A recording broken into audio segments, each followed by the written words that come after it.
So we're just waiting a couple of more minutes before we start the session. Let's give it a few more seconds.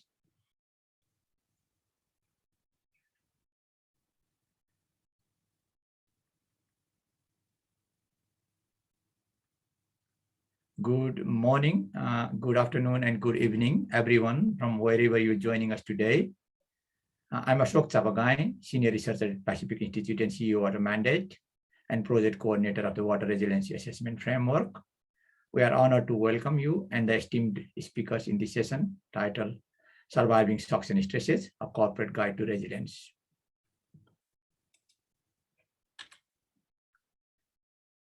The agenda for today's session is organized into two broad parts. The first part will present the key features of the upcoming guidance document for corporates to help implement the Water Resilience Assessment Framework. It is done in the form of two short presentations. The second part is more dynamic and engaging with a panel discussion composed of experts in the field of water resilience for about 20 minutes, followed by Q&A, open to all. There is 20 minutes set aside for the Q&A session. So you will have plenty of opportunity to ask questions then and there. Please drop your questions or suggestions directly using the chat function in the Pathable platform anytime during the presentation. The Pathable platform is the platform from where you entered the session. So you can type your question in that Pathable platform throughout the session. We will address all of them with the help of panelists as we move forward with the agenda. Finally, the session will be closed with a brief note on upcoming project milestones and how to engage in the next phase of the project. Let me note three core concepts in the world of natural resource management: sustainability, security, and resilience. The former two concepts are broadly associated with our understanding of the current and the future needs in a fairly predictable future. Whereas the resilience approach is about making effective decisions in the evolving rather than a stable system. So with imperfect knowledge of the future, when translated into practice, resilience is how we make effective decisions despite uncertainty, change, and disturbance. So we know our world is changing and often changing faster and unpredictably, impacted by climate change, other drivers such as population growth. Who would have thought about COVID in 2019, political upheaval? These changes could be either gradual, abrupt, or unpredictable. To prevent these shocks and stresses from becoming crises, organizations need to think about how to build their water resilience. So here we define water resilience as the system's ability to persist in its current normal state, maintaining functions under disturbance, but also by its ability to adapt and to transform to new configuration and functions when the prior normal cannot be maintained. The Water Resilience Assessment Framework that was launched in 2019 informs resilient decision-making to avoid shocks and stresses from becoming crises. The project started in 2019, as I said earlier, with the seed funding from BSP, supported by Swiss Development Corporation and other CEO Water Mandate endorsing companies. It is a collaborative project, and the project partners are Alliance for Global Water Adaptation, International Water Management Institute, World Resources Institute, Pacific Institute, and CEO Water Mandate. The project is supported by multi-stakeholder engagement process organized under Stakeholder Advisory Group, SHAG, that consists of 25 experts in the field, joined either as an independent expert or representing key stakeholder, representing the public, private, and civil society sector. Without further delay, let me introduce the first set of speakers, Colin Strong and Greg Bill. Colin works for the global organization, World Resources Institute, as manager, corporate water stewardship. Greg works for the Pacific Institute and CEO Water Mandate as senior researcher and technical lead. Colin is going to present the WRAF adapted for corporate application, and Greg is going to elaborate how one can conduct resilience stress test using resilience indicators developed for the corporate by the project team. The floor is yours, Colin. Thank you.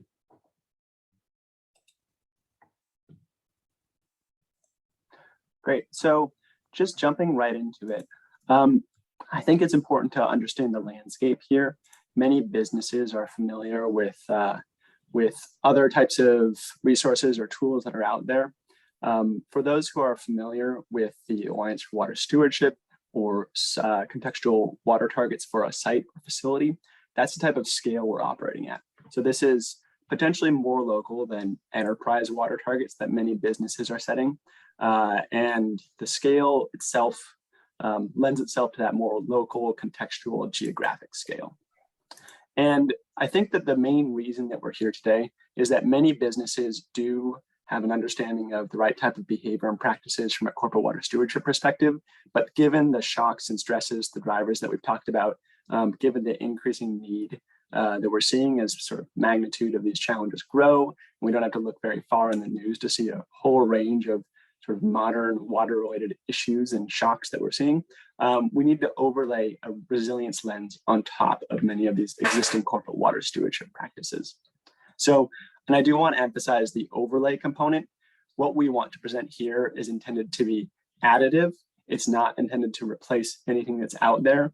In fact, the project team today, we've done a lot of work on trying to make sure that everything that is designed is complementary and interfaces with many of these other resources that are already out there. As one example we'll get into later, the type of information that's collected for the WRAF overlaps a fair amount with the type of information that you may be required to collect for the Alliance for Water Stewardship, or you may be required to collect to develop contextual water targets.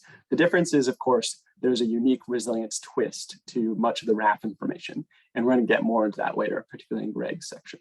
I would say from a business perspective, the two largest things being added by the WRAF are, first of all, more in-depth understanding of the drivers behind shocks and stresses that we see, the specific intention to develop a resilience strategy, and also a whole set of resilience indicators that we think provide a new understanding to the way you think about water systems. So as a quick overview, there's 4 steps to the WRAF. First, step 1, visualize the system. Beneath this, there's several sub-steps. We'll go into these in more detail, but it's defining the system boundary, understanding the components of that system, understanding the drivers, shocks and stresses behind the system, and what is the status today, where are the trends going. Step 2, develop a resilience strategy. In this step, a business would really unpack the resilience indicators that they're seeing. They would consider the types of resilience strategies available, and then develop resilience actions. Step 3 is stress testing that system, and step 4 is evaluating the system. So in terms of understanding the system boundaries, this is, again, something that many would be familiar with. The system boundary is something that is at a loose contextual level, the catchment scale, that may go up or down depending upon the needs of a business. One thing that the WRAF acknowledges and is quite flexible about is that the system, what counts as a hydrological system, can change over time. And also, as you develop more iterations of the WRAF, the system may start including components that weren't included before. So for example, the energy systems, the transportation systems, the water system that provides energy, or the water system that provides the cooling to the energy system that provides the power to a facility, right? So you can think about ways that the system might change. But initially you start out by defining the boundaries of the system. That may change in the future. And again, like I said, the boundary of this may loosely align with the contextual approach that many are familiar with, the scale of the Alliance for Water Stewardship, site-based targets. I do want to call out, though, that the WRAF is fairly flexible. At the bottom range, it could even drill down into, for example, a site level. And at the top end, it could be quite a large scale. So you could be thinking something more on the lines of a basin authority or basin managers. So I think that there's a little bit more flexibility in the absolute scope of that boundary, but in the end, this is loosely sort of geographic priority region you'd be focusing on. And I think that it's worth pointing out that the corporate community is fairly comfortable with this scale, and it can be applied to many of the corporate geographies businesses have already prioritized. In terms of selecting the components, this follows up after defining the system boundaries. Selecting the system components are essentially what are the parts of the system that you really want to unpack and get more information on. Just as one quick example, and the 3 broad areas of system components are socioeconomic, institutional, and biophysical. Beneath each of these, there are a lot more specific components. We have a few samples up here on the slide, but to unpack one, on the biophysical side of your system, you can think about the water supply and availability. You can think about the natural infrastructure that supports that water supply, as well as thinking about the built gray infrastructure that supports the water supply. And all of those, you can drill down deeper into the WRAF.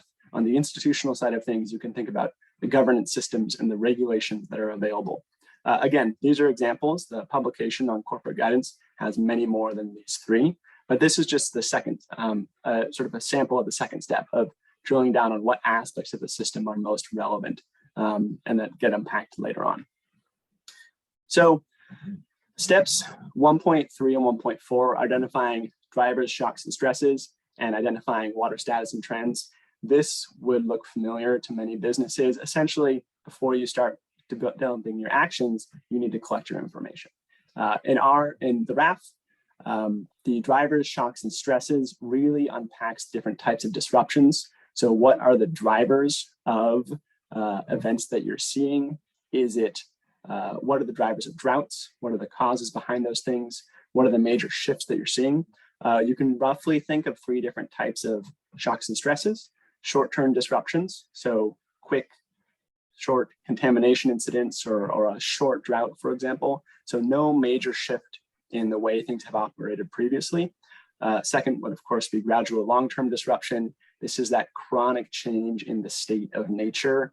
And it's something that you can see, you know it's happening, but it's just happening over this long period of time and creating these slow changes. And then, of course, these sudden radical shifts, sudden long-term disruptions. So a wildfire is one example, but where a sudden event leads to a very big shift within the natural system that you're operating in. And that changes in the system means that you really need to rethink the way that a business or the communities are operating within that system. So these are different angles that you can look at it. We don't go into a lot of details on water status and trends, but I will just mention one of the emphasis here in the WRAF that is not present in a lot of other frameworks to the same degree is really emphasizing the trend. Where are things going? What is the historical trend? And what is the future and projected trends there? That has a greater play in the WRAF than it does other places, of course, because it has this resilience lens. So looking at step 2, essentially there's a few different characteristics of the water system. One thing that we're trying to be flexible on is not prescribe where the businesses need to focus first. Many businesses may take 1 or 2 resilience characteristics, develop the WRAF and try and build it out for those, or others might just take all 6 of these characteristics.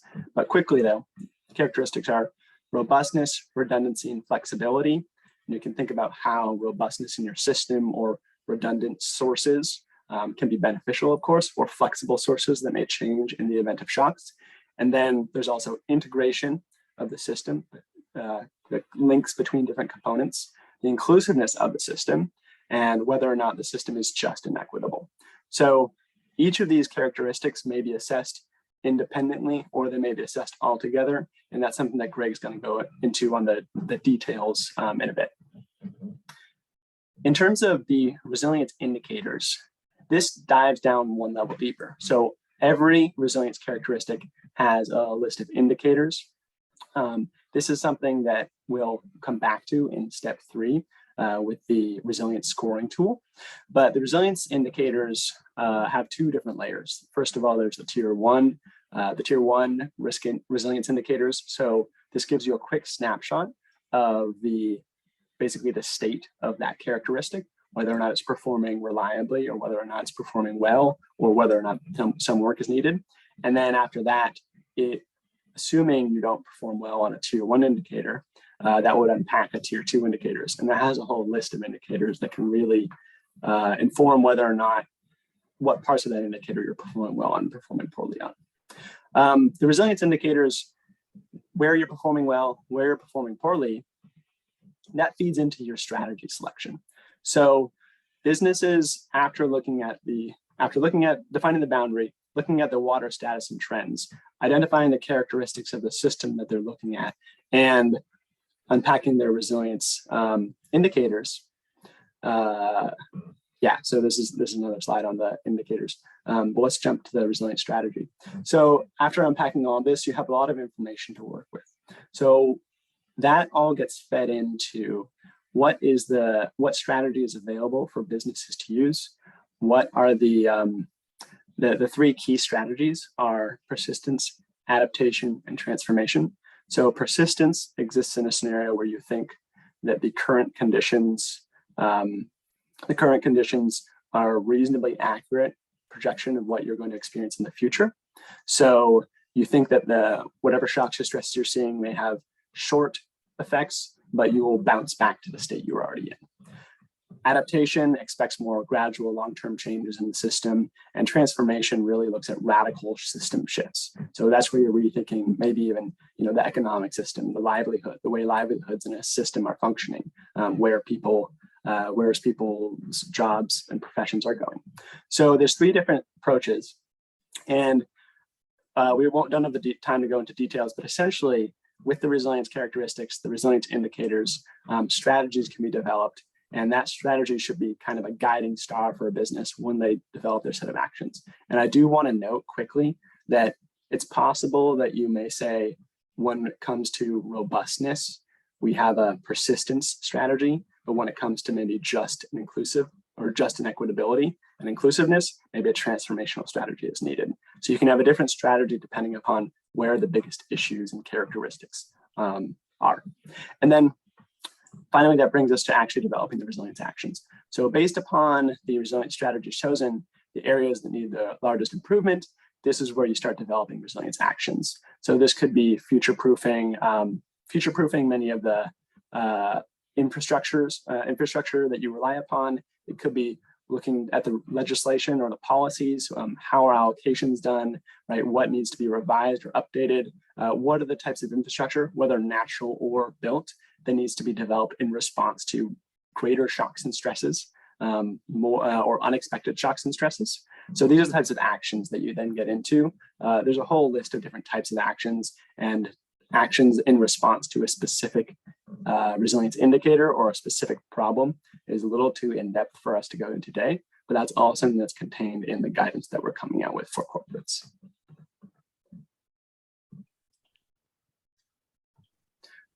Great, and now it passes over to Greg to take you through step 3 and 4. Thanks, Colin, so much. And thank you, everybody, for joining the session today. As Colin's mentioned, I'll tackle from step 3 onwards, which is ultimately testing the system resilience through these 2 stress tests, one at the benchmarking stage and the other at the validation stage. So what a stress test ultimately does is it reveals how the system or an institution or a sector or even a supply chain or a value chain may perform under different conditions and different shocks and stresses. So these stress tests need to be done in 2 stages. And the first, which Colin's already mentioned, is at the benchmarking stage, which happens in the previous step at step 2.2. So we've now identified the resilience indicators that are appropriate to our system. And as Colin's mentioned, you can just test the robustness of your system, or you can test all the different characteristics. And that'll inform the strategies that we follow down the line. Once we've undertaken that benchmarking stage, and I'll show you in subsequent slides what that looks like, you will develop or receive a score on how your system is performing.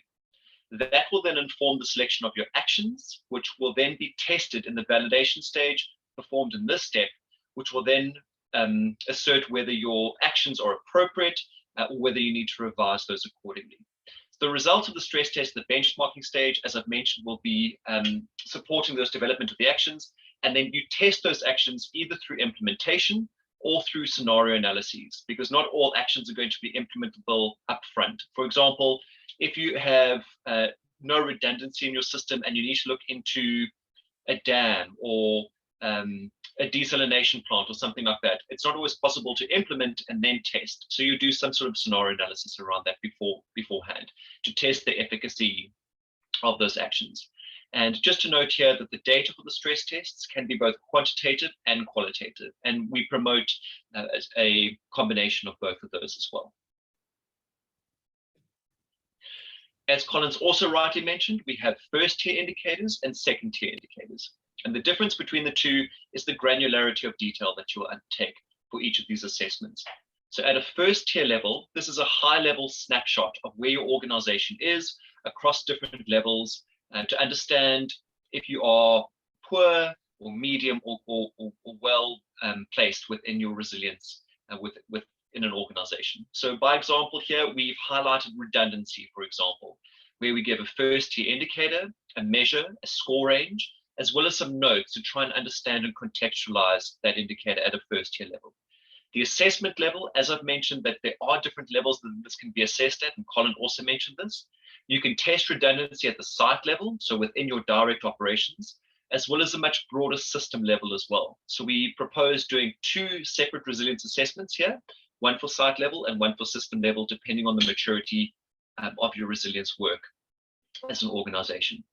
You start diving deeper into the second tier, you can see there the different system components, which Colin's mentioned, your socioeconomic, your institutional and biophysical, as well as the system subcomponents, and then individual indicators to measure the efficacy of your resilience and the actions that you would implement accordingly. Again, you can see an assessment level there, site, system, and potentially supply chain as well. So there are 3 separate levels that you can test your resilience against. What we've done within our resilience score tool is provided a traffic light scoring system where you will have a first tier and a second tier score. Over here, just by example, you see robustness is generally acceptable, so you'll get a green score. And then your second tier, if you do want to go into more granular detail, you can dive down within each of those indicators and provide a score, either qualitative or quantitative, that will provide a score accordingly. So here is an example of what the resilience scorecard would produce as an output, where you see the first column there says without resilience actions. So this would be your benchmark score. What happens without any additional resilience actions? Where does your company or institution sit within a certain level, either at, again, site level, supply chain, or system? You then go within step 2, developing those actions, and then you test those actions against your previous resilience score. And you can see here the instances that it has improved your resilience score, and you're now sitting in a much better position than you were previously. So that's at a tier 1 level. Similarly, within tier 2, just at a much more granular level, again, you can see without resilience actions, generally around the amber or orange scores, so about a medium level of resilience, 1 or 2 within green and red respectively. But then by implementing those resilience actions, designing and implementing those, you can see that shift to more green scores throughout. Where you are wanting to prioritize post the second benchmarking stress test or that validation stage, you can still see 3 areas that need significant improvements. One in particular around the institutional governance, that financial ability and willingness, that is still scoring low. So that means that the actions that you have developed and implemented need some significant changes made. And so you'll have to revisit and reiterate accordingly.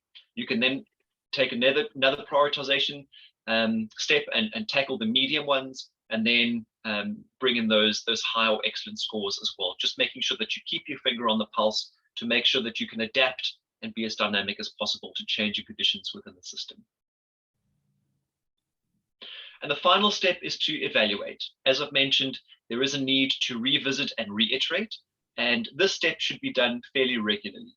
We promote, or at least suggest, revisiting your indicators as well as your strategies on a fairly regular basis, generally after a big shock or disruption. If you've had a major drought, a major wildfire, something that's been a big shock to the system, reevaluate your actions, make sure that you are on the right track, that you have built system resilience across those characteristics, and then evolve and adapt as needed.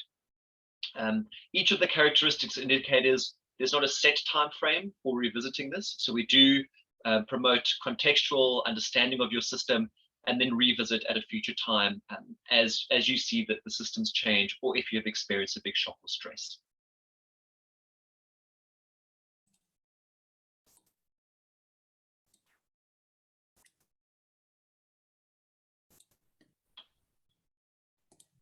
Thank you very much, Colin and Greg, for such a comprehensive presentation.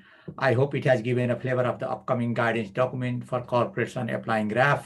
At the same time, it must have raised points to be further discussed and elaborated. This sets the floor nicely for the panel discussion. Let me introduce today's panel. We are honored to welcome Katie Lackey. She is the director of climate action at U.S. Water Alliance, a non-profit organization advancing sustainable water future for all. She leads initiatives to accelerate equitable climate resilience and adaptation, reduce greenhouse gas emissions, and cultivate water culture and leadership for climate action. Second in the line, David Cohn. David Cohn is WWF US Corporate Resilience Lead with the Resilience team. He previously worked on private sector engagement team and has been with WWF for 8 years. He works with multinational companies to provide guidance on sustainability initiatives and goals, helps them develop deeper understanding of current climate change impacts and future risks, and works in landscape around the world to take a participatory, multi-stakeholder based approach to prioritize, design, and test adaptation and resilience innovations that help people and nature. Finally, last but not the least, Scott McCready. Scott McCready is Chief Strategy Officer for the Alliance for Water Stewardship, AWS, a sustainability standard system designed for major water users. The AWS standard helps water using sites, factories, farms, and similar to develop and implement credible water stewardship action plans that reflect and respond to wider catchment conditions. The panel is moderated by John Matthews, who needs no further introduction in the field of resilience science. He is Executive Director at Alliance for Global Water Adaptation, AGWA. John, the floor is yours. Thank you so much, Ashok. And I want to formally welcome our panelists. And I'm also been scanning the attendees to this session. It's really nice to see a lot of familiar, friendly names, and a warm greeting to those of you whom I don't know. AGWA, the organization that I lead, the network of AGWA, the Alliance for Global Water Adaptation, has a strong 12-year commitment to the space between water and resilience. And we immediately responded excitedly and positively to being part of this consortium to make what in my mind is to turn resilience into something that's really aspirational, into something that's really operational. A couple of kind of quick points that I pulled from the excellent presentation that we began with, that WRAF is meant to work with the existing approaches of many organizations that they're already using to explore water sustainability, potentially water resilience, and other modes, that you select a strategy, and that you also think about developing often unique resilience indicators to be able to help with particular qualities or aspects of resilience over time. Maybe the last point I want to make before we turn to our panel is the title of the session is about surviving shocks and stresses, and that to me is almost a kind of a negative approach in how we try to think about climate change. But I feel like part of what I heard from this initial presentation was not just about how we survive shocks and stresses, but how we manage to thrive with a period of shocks and stresses that we're moving towards. We're going to have 20 minutes where we talk to our three panelists. We're going to open it up for Q&A with the initial speakers for more general questions about WRAF. I'd like to say that our panelists will be functioning in, I would say, the role of a Greek chorus for WRAF. That none of these three organizations or speakers have adopted WRAF, have tried to implement it in their own organizations, and so they are responding maybe a little under the watchful eyes of you, the audience, to see if this is something that's interesting, that's relevant, and that is a good fit, or maybe a fit that with time could be a better fit with how the own organizations are working. I'm going to start with you, Scott, and I'd like maybe if you could really just introduce a little bit about yourself and Alliance for Water Stewardship, and how climate resilience is a component of AWS's work right now? Yeah. Hi, everyone. Thanks for the invitation. So I'm Chief Strategy Officer for the Alliance for Water Stewardship. For those who don't know, AWS is a standard system. So we're a standard system for water stewardship. We provide a standard for sites to take action on their own water use within a catchment context. Why is resilience interesting for us? Well, so the sites that we work with are typically farms or factories, so some form of infrastructure that's owned. Our standards focus is primarily upon improving the normal state of play. So it's looking at your existing water use and the existing kind of management of the basin, and trying to find kind of like wins and step upwards and improving the normal state of play. Our standard can help prepare sites for shocks and stresses, and it can also make sure that sites are not making shocks and stresses worse, but it can't in and of itself solve issues at the level of a major drought or a major flood, because fundamentally that's a system level threat. So that requires system level resilience. So if you think about the AWS in terms of what we are trying to achieve, we're trying to achieve a series of villages of sites within a wider system. So ultimately we need the system to be responsive, and we need our village of sites to be kind of contributing to that resilience. That's really helpful, and I appreciate too that you were placing AWX in at least the kind of complementary language of WRAF. Yeah. I'm curious, does the standard in AWS, does it address potential future shocks? Does it deal with climate resilience in particular? And if is it something that you think could work with the AWS standard? I think one of the things I'm really interested in my job is complementarity and usability. I think I was talking to someone earlier on. It's sort of that we're part of a community of organizations who make products. We make products that we want businesses to use. Why do we want businesses to use them, and why do we make those products? Well, we make those products because we think that major water users can contribute to social and environmental kind of changes. We're not here to particularly make businesses more profitable or more efficient or whatever. If that's a byproduct of our goals in terms of social and environmental goals, great. There is a range of products, and it's sort of like, think about those from the user's perspective. It's important that those speak to each other. So if you think about it in terms of kind of things you have, say the water risk filter and aqueduct, those are things for identifying places where you can take action. I would place the AWS standard and WRAF and those that when you've arrived at a place, well, what do you do? And then you can put it linking back into things around incentives. So CDPs, disclosures, other disclosure mechanisms are forms of incentives. And where this circles back to our relationship with WRAF is certification against the standard as a form of incentive. So we're really interested in how we embed WRAF within the standard scoring mechanism, so that businesses who are engaging at kind of like both a site and a system level are recognized and rewarded for doing what they're doing. So we are looking to revise our standard in next 18 months, and we're hopeful that we will embed WRAF within this. Like I said, we're really keen to make it everything within the water stewardship community synchronous, if you see what I mean. That's really helpful. Maybe that's a good point to turn to David and your kind of initial responses.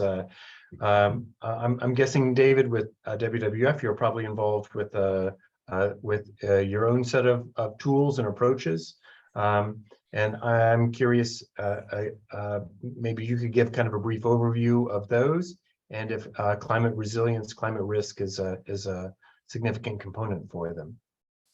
Sure. So, more broadly, we have a pretty succinct vision at WWF. We envision a future in which people can live in harmony with nature, right?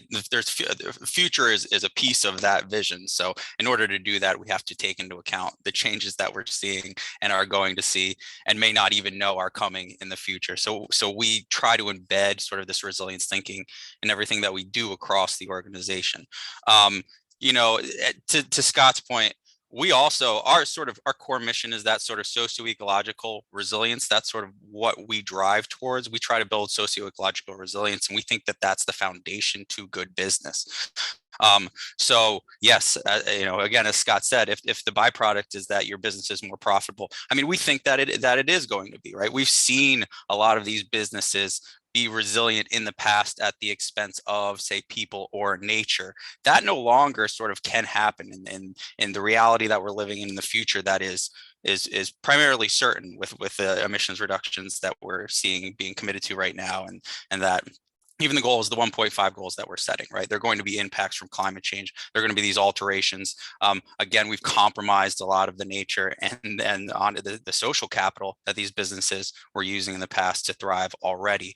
So a lot of this, we've when we were talking about the WRAF and how it sort of complements a lot of the tools and approaches that we have, again, that's fundamentally what we try to do. When a tool like this comes out, we look for that overlap so that our approaches, are complementary. So, and I forget who it was earlier, if it was Greg or Colin mentioned that the WRAF is additive, and I see a lot of that in the WRAF itself. It relies on other pieces of work that have already been done, so that overlap is there, so that the resilience that I'm working on is in service to business, or that the resilience of business is not at the expense of the resilience that I'm working on. That's a great answer.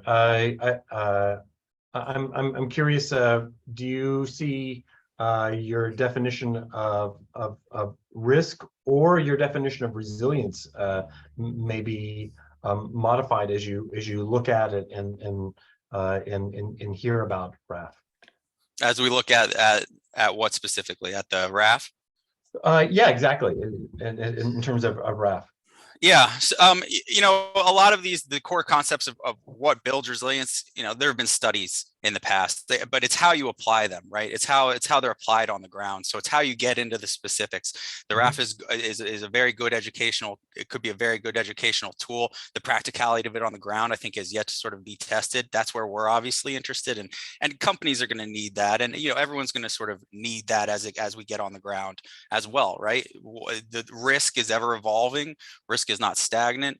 Resilience is a continual learning process. So it's really important to get on the ground and understand how to contextualize the definition of resilience, for example, or understand any of these specific components of a system in order to have the full picture and really make some concrete long-term action achievable. So yeah, I think as WWF and hopefully everybody, those two definitions are constantly evolving, and it's helpful to have things like this to get on the ground and exercise.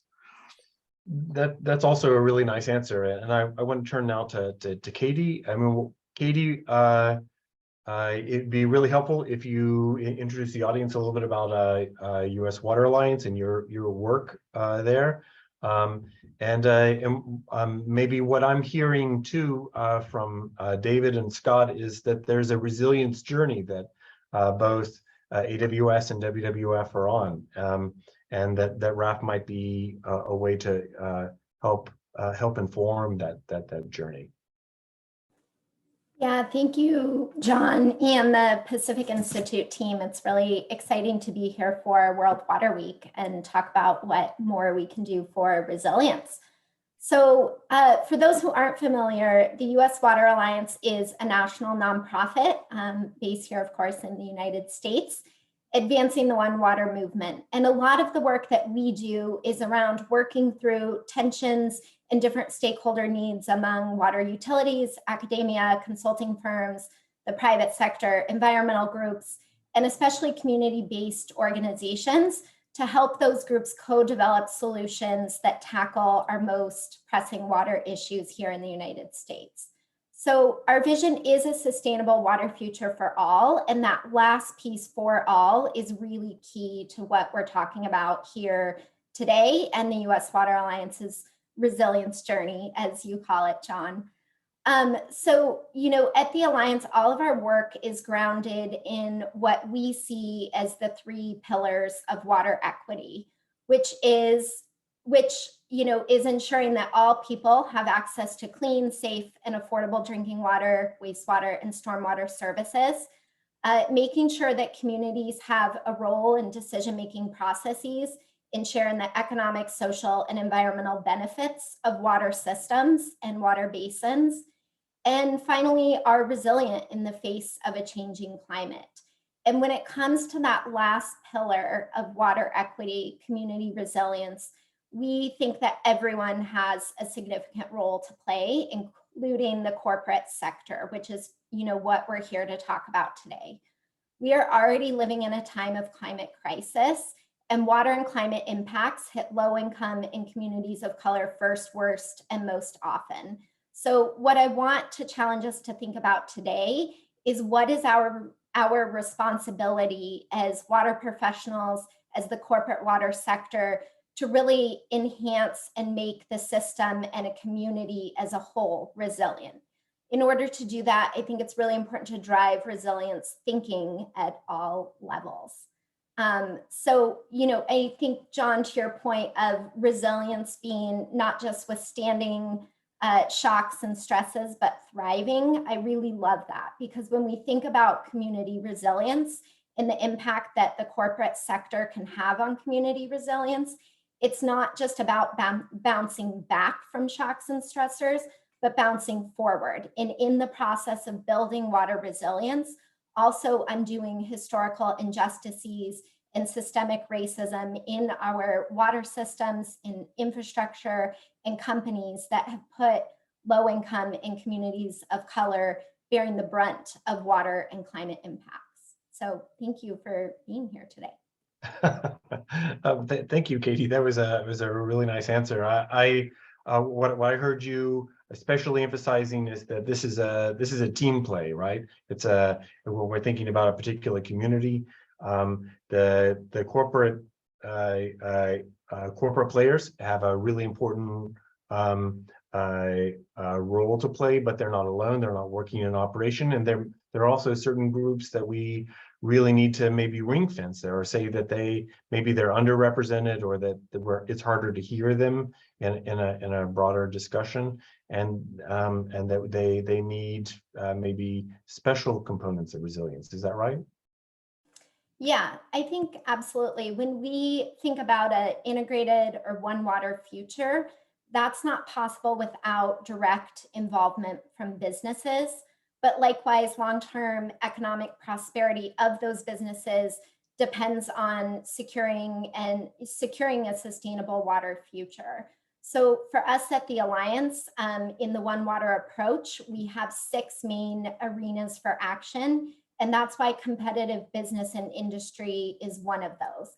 But we have to look beyond business operations that have previously focused on water stewardship efforts, and increasingly look to how those businesses can take a comprehensive approach to sustainability and resilience, and really boost, not just their supply chains, but community resilience in the watersheds in which they operate and source their water. So I think that's one area where the WRAF framework really can help companies get a leg up on how to do that. That's very insightful.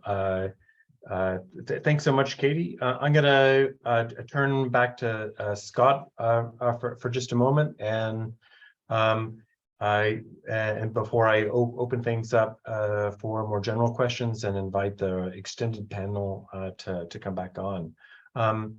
Scott, in my mind, AWS plays a really central role in the global water community in being able to help define expectations for what sustainability really means in a very practical way for the business world. And I'm curious, did you have a sense of the kind of level of concern, the level of seriousness of maybe of fear or hope even that we're hearing through your networks about the need to go to this extra level around climate resilience for our water choices.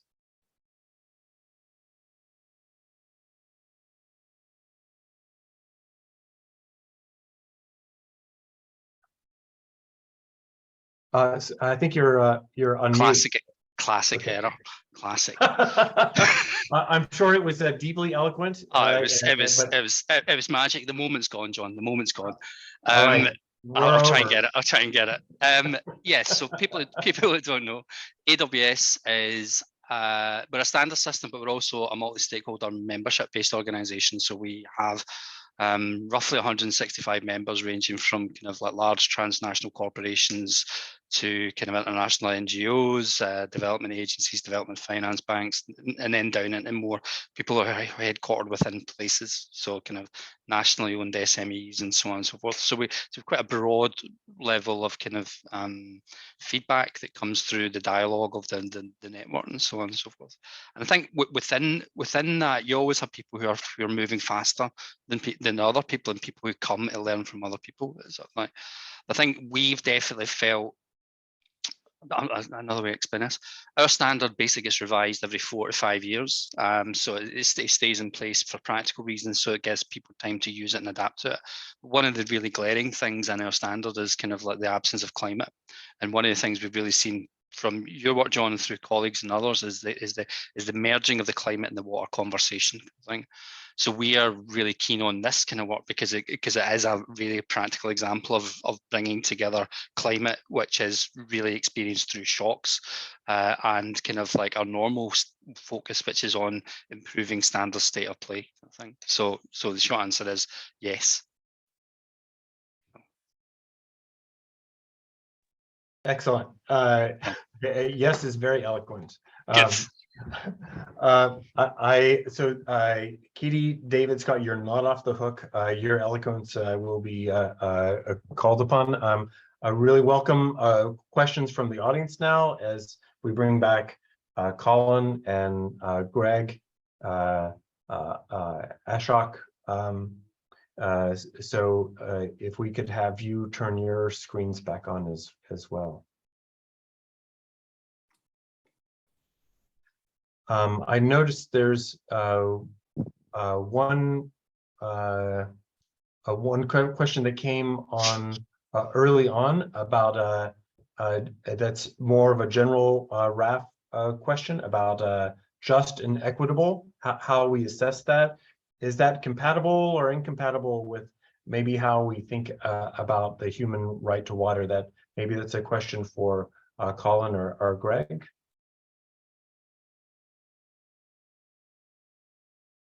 Colin, have you got some initial thoughts? Do you want me to jump in? I was going to say, why don't you go first? No, I'll finish up. Perfect. So thanks for that question. And I see quite a similar one coming through as well, John, in the Pathable chat about climate justice and environmental justice in general.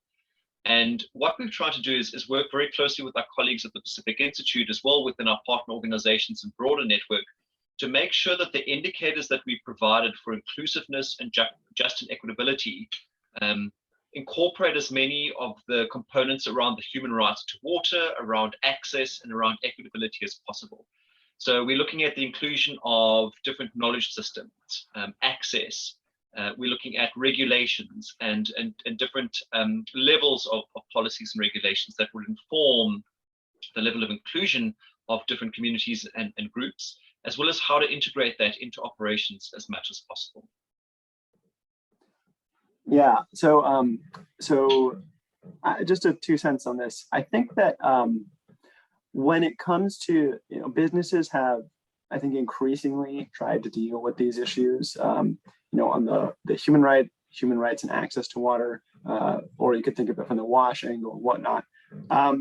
But within the realm of corporate water stewardship, we can all acknowledge that that's relatively nascent as opposed to the river running dry. I would actually argue that the way the WRAF is structured, the questions and indicators there are quite thorough and really tackle this in more depth than some of the resources that are already out there. So taking that just and equitable and the inclusive, if you take on both of those characteristics and the indicators associated with it, I would actually argue that's a very thorough attempt to understand and then respond to the problem relative to all of the resources out there. And I think that we would definitely encourage businesses to do that. Now, we're not prescriptive about which characteristics are tackled, but I think that this is a very thorough way to try and tackle those. Brilliant, Could I please. jump in Katie. on this too? Yeah. Because I love these questions coming in around, you know, how do we assess what's just and equitable, and what does that mean for, you know, advancing climate justice through the WRAF? I think the short answer to all of that is whether you're a water utility or a corporation or a local decision maker, the way that we assess something that as just and equitable for communities is to work directly with communities and follow their lead. They are the ones on the ground that know how all of the decisions we make impact them the most. And what I think is exciting, both as an opportunity and a hurdle within the WRAF indicators, are, you know, making sure that we have inclusive processes going into the WRAF framework and how it's used on the ground, both by ensuring holistic information goes into resilience assessments and by ensuring meaningful stakeholder engagement, particularly with vulnerable communities throughout the process. So just quickly on that first piece, you know, there's an opportunity within the indicators and benchmarking of the WRAF, if you're a company using this framework, to make sure that you're pairing different types of risk assessments and data into that framework. Geographic risk and infrastructure supply chain vulnerabilities and data alone do not tell the full story of what's happening in a community, but by pairing that technical data with social and demographic information of how impacts play out on the ground, we can determine where water is going to flow, but also what the impact of that will be. And I think when it comes to meaningful stakeholder engagement, you know, there's an opportunity in the WRAF, but we also have to be careful not just to light touch, engage, check that community box, you know, and decide on a strategy and then inform those who are most impacted, but look for ongoing and multiple ways to engage, to share information and to engage folks along the way in making these decisions where possible. It's a great answer, and I think you know, essentially an almost universal set of issues that the world is facing. We can't really like find an area where we're not challenged by these issues. One of the phrases I like to use is "no place is easy anymore," and one of the things that I've been struck by in a question that has just come up is this insight that, you know, water justice has been a goal for a long time. Climate justice is a newer concept, and it tries to capture that this dynamic aspect of climate driving water, forcing us to look forward a little bit for maybe places that are not facing justice issues around water now, but might in the future. I'm curious to the WRAF team. You know, your goal, our goal, is to actually make that something that's measurable. What is it that you really measure for that? What is something that you can turn it into something that actually shows if you're moving towards or away from that kind of goal? Let me quickly jump here. I think it's about how you can measure things. If you cannot measure it, then you cannot be sure about the progress you made it. That's the reason we have these resilience indicators, and that we try to make it as practical as possible. Sometimes you go to the science, and the depth of the science tells you to do things which are not practical, and then that's not useful at all. So we try to make the indicators as simple as possible, but at the same time comprehensive enough to measure. Going back to the earlier question about just and equitability and the inclusiveness, some of the characteristics, the 6 characteristics that we highlighted for a system to be resilient, are applicable at system level. a company might be just equitable in their eyes, but it's not in the system level, then it doesn't help them at all in the long term. So the sooner they realize the fact, the better it is for them. And then the indicators to measure are not from the factory fence, but from the system itself. For example, the access to the sources of water for clean drinking water for all, including the nature and the other services, are there enough? So you measure the degree of access, and that's one indicator. As the tools and techniques get refined and come along in the market of this resilience science, then it will be more easy to find the precise metrics to measure this progress. But for the time being, the sector-specific guidance document that we're developing right now for the corporates is about all the indicators that you can use and select them which you are already using in your day-to-day practice and start measuring them. Perhaps it's a bit lengthy answer. So Greg and others might feel free to jump in. Greg, I see your microphone's off. I do. Just to add very quickly to that as well, I see a great question from Tony coming in on whether we have metrics in environment for environmental equity, justice, community inclusiveness, etc. And as I've mentioned previously, what we're trying to do is tap the brains trust that's out there, looking at, for example, the organization Human Right to Water, the various United Nations agencies, Katie and her team, and a variety of others. Within the Pacific Institute and the CO Water Mandate, we're working with water, climate, and justice work. We've got climate resilience WASH projects on the go. We're looking at the broader co-benefits of WASH as well. So we're really getting in the weeds here on how to develop metrics and indicators that are globally applicable, but also then context specific as well, which is key here, because some that are applicable in India might not necessarily work in Brazil or South Africa, for example. Developing versus developed nations. So we need to make some kind of context specificity here as well. And that's where we really push for qualitative and quantitative indicators and metrics as much as possible.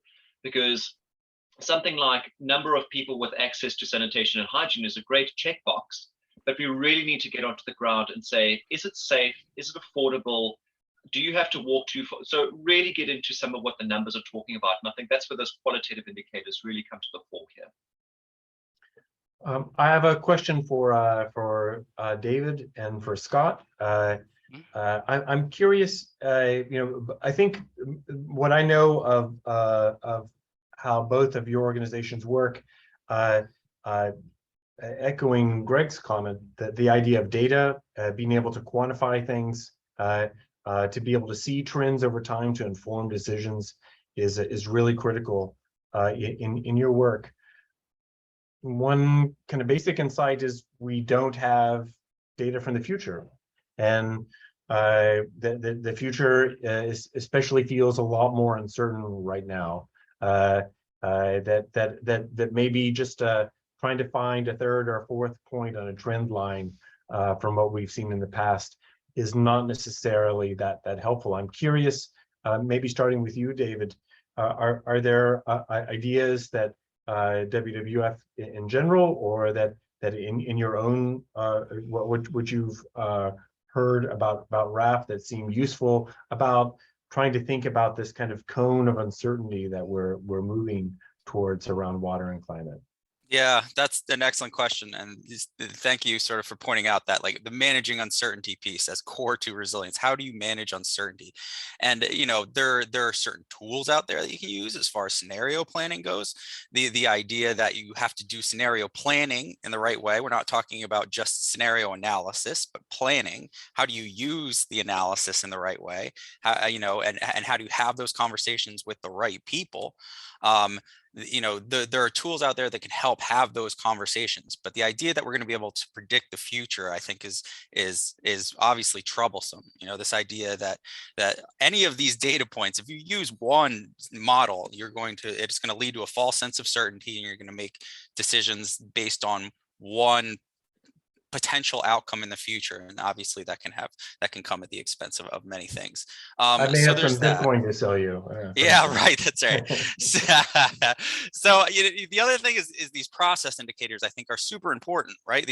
We're not just talking about qualitative and quantitative indicators. We're also talking about output and outcome indicators. So process indicators measure how often and you're talking to communities. At what points you are getting them information, you're collecting information from different community members. That information flow is incredibly important. What sort of toolkits are you using? How are you engaging? So all these process indicators, how you're planning and how you're set up in case something happens that let's say, you have no idea what's going to happen in the future. So how are you set up to respond quickly, to respond in the right way, to not compromise one thing at the expense of the other? Are you talking to the right sorts of people? I think that's also sort of how we think about measuring resilience or coming to grips with this idea of uncertainty. Excellent answer. Scott. I'm going to give a less exciting answer. I think I'm going to focus on what our standard is and how it comes about, really. So the standard really, as I said, it gets revised every 4 to 5 years, and it's really a kind of comes through a global dialogue on kind of like, well, what should kind of businesses who use water be looking to do, kind of thing, and there's a compromise element in terms of there's people who are, I think it'd be unfair to characterize it as the NGOs are pushing businesses to this and businesses are pushing for less, because I don't think it's actually like that. I think there are certain kind of people who want to go further and further and further, and there's other people who want to kind of mindful of practicality, how you do things. The reason I'm flagging that is because what you have in the standard is a snapshot of kind of what the kind of like the balance between cutting edge and practical thinking was at the point of the last time the standard was revised. So we've got an opportunity within the next 18 months of kind of inserting those kind of conversations. So nobody really asked that question before about, well, what do you do about the future? How do you predict the future? No one's really been asking those climate related questions in relation to a water standard. And I think that's an interesting kind of like avenue to look down in terms of, like I said, for AWS is about providing a practical framework to do things. It's about doing things. So kind of like, so these conversations are really useful in terms of informing what that ends up as. It was at least a moderately exciting answer. I'm grateful for that, Scott. It's anytime. Yeah.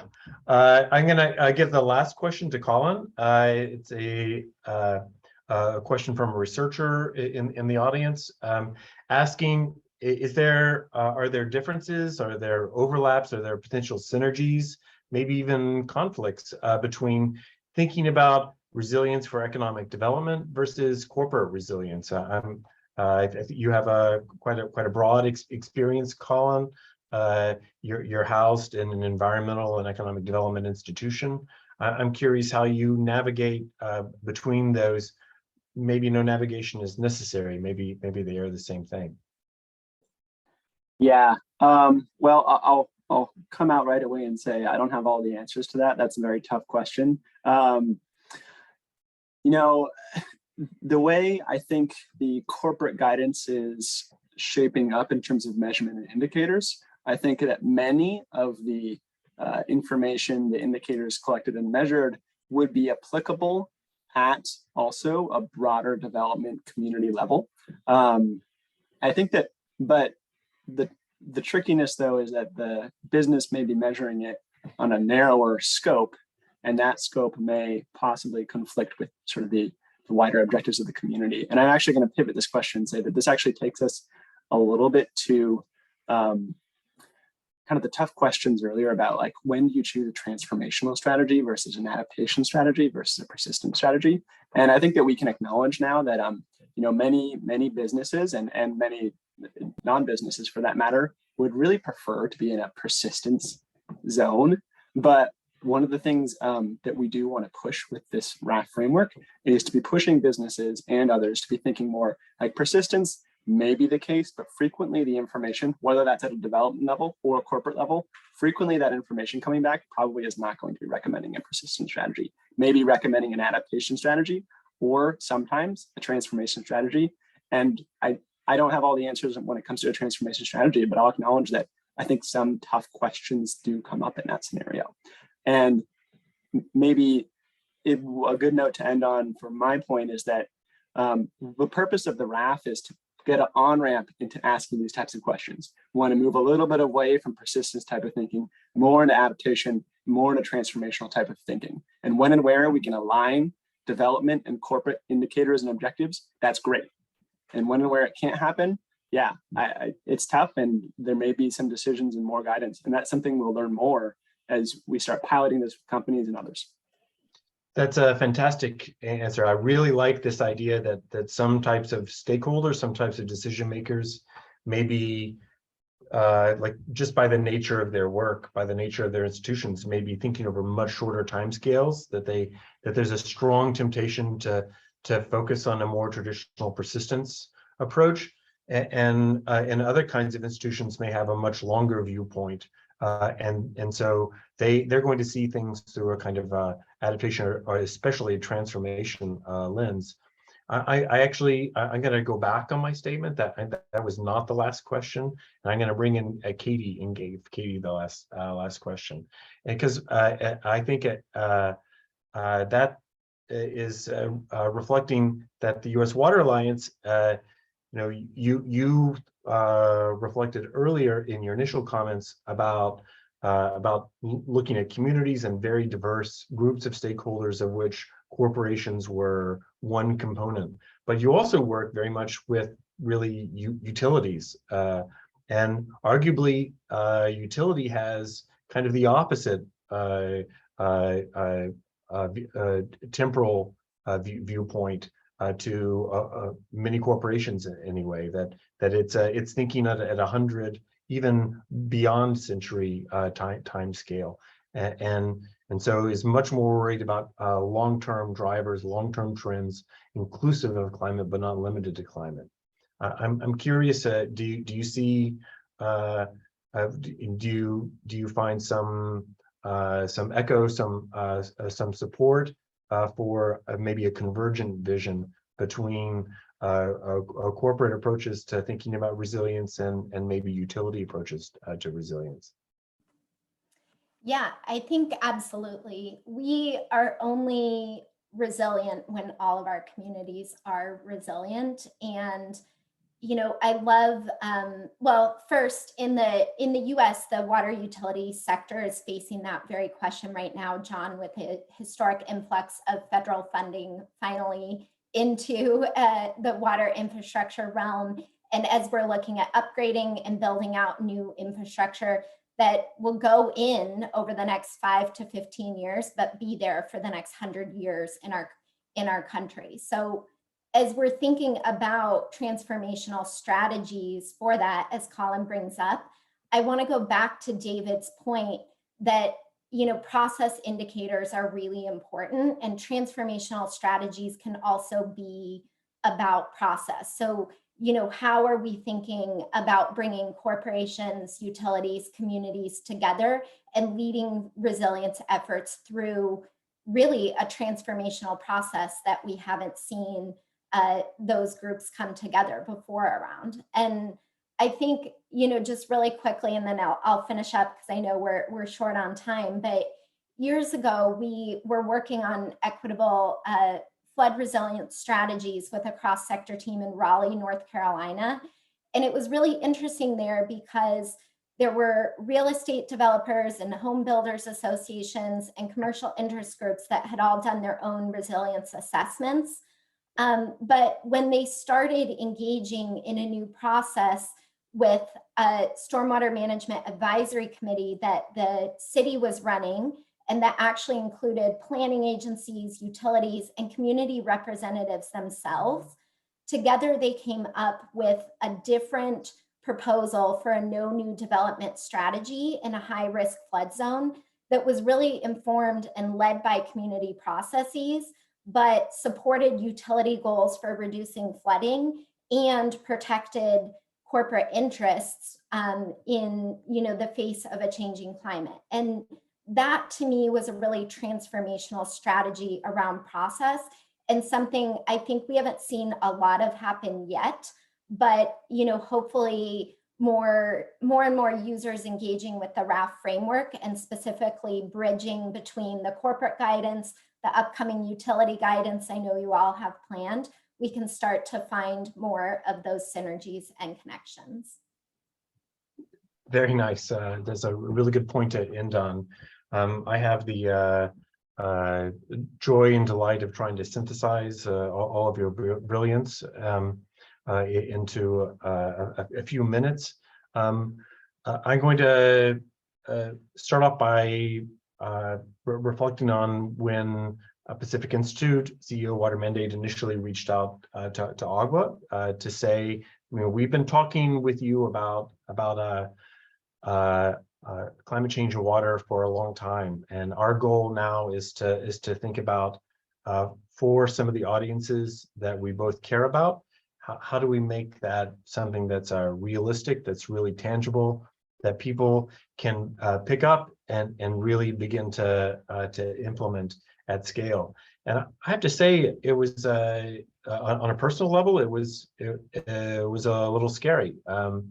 Because there are a lot of ideas that they also, as David was pointing out, some of them can be a little abstract and untested, and to actually put them on the line for organizations that are involved in decision making, whether they're groups like AWS or WWF or the U.S. Water Alliance that are acting as kind of a boundary or bridge organizations in this space, or they're actual physical decision makers in companies that they still have to show a profit, or a utility that has to serve a specific community over the long haul. We're talking about changes in behavior, and that's both scary and difficult to do. It's a year ago that we launched the core document for WRAF, and today we're really excited to be quite close to launching the corporate guidance and then the utility guidance shortly thereafter. And it's a little bit of a guess. It's a hope, but it's one that I think is I feel really encouraged by the support of this audience and the many people that we've been engaging with in these conversations. And I'll end with like a story that's actually from AWS's annual meeting that happened in Edinburgh last May that I was lucky enough to attend for the first time. I'd given a talk about climate and water, and afterwards there was a large a company representative that came to me afterwards, and she said, "I'm really I'm tired of our company only thinking about our corporate resilience. What we really have to do is we have to think about how our corporation is actually having an impact on community resilience." And I think that's exactly what I've heard from all of the panelists today, and what I hope that WRAF is actually able to enable and ideally to accelerate. And I think that's a good fit too between this potential tension that Colin and Katie are pointing to between different timescales about how we should be thinking and acting on climate risk, and changing it from just surviving into thriving. Thank you very much. I'll hand over to Ashok for the final comments, and I want to thank all six panelists for your active participation. Thank you, John, and thank you all the panelists. It's an excellent debate, the excellent questions from the audience, the participants, and we shall try to respond any remaining question in the coming days and months. Just a quick overview of where we stand with respect to the project. Last year we released the general overarching framework. That's the high-level framework released in Stockholm World Water Week. And currently we are finalizing the guidance document for corporates and public utilities and basin authorities and basin managers. And in parallel, we are looking for piloting opportunities to apply these sectoral documents. Although we have taken views from targeted audiences in developing these documents, only a real-life piloting would reveal the strengths and highlight the weaknesses to rectify in the framework. We call for engagement from interested parties as piloting in one of the specific corporate settings, piloting in utility setting, or engage in guidance document, developing guidance document, and collaborating in future sectoral guidance document, other upcoming guidance documents. I think it has been a very fruitful and productive session. You found it useful. If you are interested in engaging in this process, please feel free to drop an email to me. My email address is on the slide. You can also visit the project webpage for more information.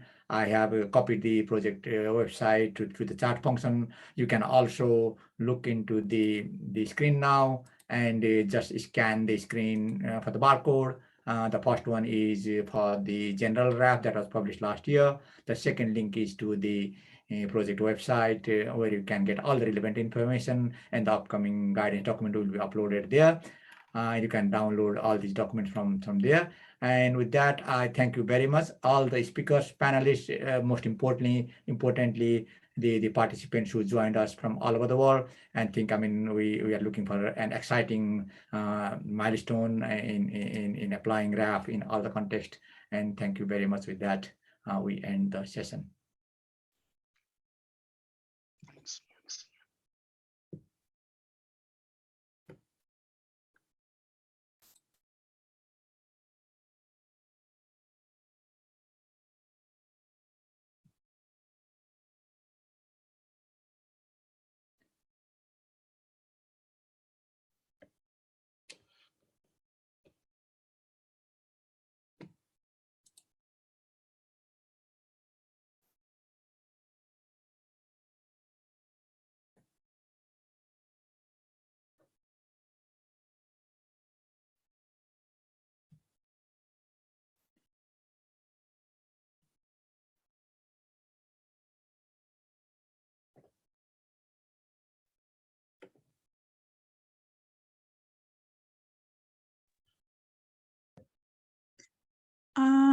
Joel or Joel, I think we are ready to end the session, if you could.